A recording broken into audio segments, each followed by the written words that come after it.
And certain places over there, అక్కడ కొన్ని స్థలముల గురించి చూస్తున్నాము. here we read a certain man. ఇక్కడ ఒక వ్యక్తిని చూస్తున్నాము. It is not mentioned a particular man, a certain man. ఒక మనుష్యుడు అన్నట్టు చూస్తున్నాము. Glory to God. దేవునికి స్తోత్రం. Then we read about the thieves over there.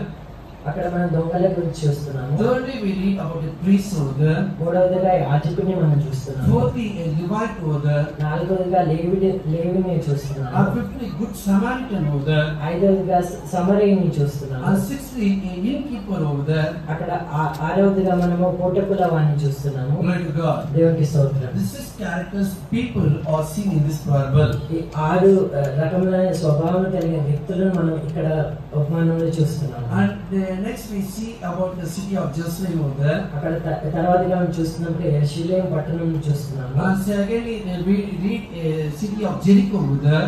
రెండవదిగా యెరికో పట్టణం చూస్తున్నాము. And thirdly, we see the inn over there. మూడవదిగా పోటకుల స్థలమును చూస్తున్నాము. Glory to God. దేవునికి స్తోత్రం.